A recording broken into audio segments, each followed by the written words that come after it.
Bonjour, aujourd'hui on va s'attaquer à quelque chose qu'on croit tous connaître par cœur, quelque chose de fondamental, l'arithmétique élémentaire.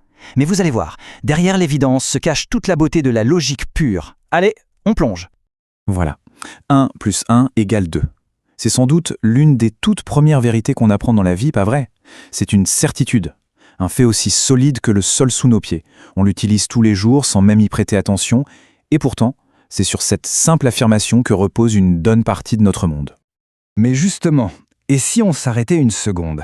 Si on arrêtait de voir ça comme une simple récitation? Si on se posait la question, mais au fond, ça veut dire quoi vraiment? Pourquoi est-ce que c'est vrai? Eh bien c'est ça, le petit voyage qu'on va faire. On va démonter cette certitude juste pour admirer à quel point elle est bien construite. Alors tout commence par ça. Le chiffre 1, l'unité. Ce n'est pas juste un nombre. C'est une idée incroyablement puissante. C'est le fait de prendre une chose, n'importe quoi, une pomme, une étoile, une pensée, et de dire « toi, tu es une seule et unique chose ». On l'isole par l'esprit. On trace une frontière autour d'elle. C'est la première brique de tout le raisonnement. Ensuite, il y a ce petit signe, le plus. Et là aussi, attention, ce n'est pas juste une instruction pour faire une addition. C'est bien plus que ça. C'est l'idée de l'union. C'est l'action de prendre des choses séparées, nos fameuses unités, et de décider de les considérer ensemble, de les rassembler dans un nouveau groupe. C'est un acte de création en quelque sorte. Et enfin, le signe égal. Peut-être le plus fort de tous. Il ne dit pas « ça ressemble à ». Non, il affirme une équivalence absolue. Il dit « ce qu'il y a à gauche vaut exactement la même chose que ce qu'il y a à droite ». C'est une déclaration d'équilibre parfait. C'est une promesse que l'on peut interchanger les deux côtés sans que rien ne change. C'est radical.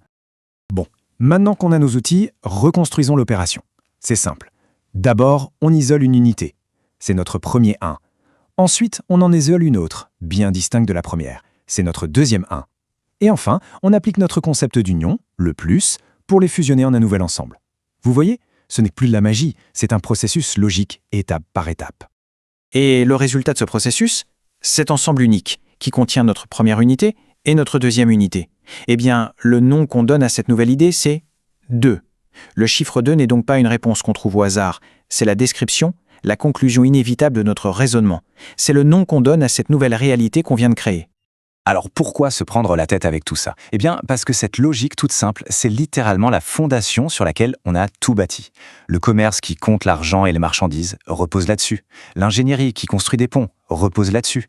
L'informatique et ses milliards de zéros et de 1, c'est le même principe. La science, la musique avec ses rythmes, tout, absolument tout part de là. Finalement, comprendre en profondeur pourquoi 1 plus 1 égale 2, c'est bien plus que faire des maths. C'est toucher du doigt le tout premier barreau de l'immense échelle de la raison humaine. Chaque découverte complexe, chaque théorie révolutionnaire a commencé, quelque part, avec cette certitude simple et parfaite. Bon, et maintenant qu'on a bien exploré la solidité de nos bases, on va s'amuser un peu avec. Pour finir, une petite histoire. Un nombre infini de mathématiciens entre dans un bar. Le premier s'approche du comptoir et commande une bière. Le deuxième commande une demi-bière. Le troisième, un quart de bière.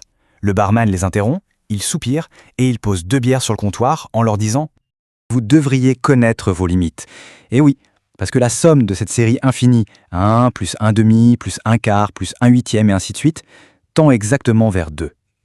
Une jolie façon de se souvenir que même les idées les plus simples, comme 1 plus 1, peuvent nous ouvrir les portes de l'infini.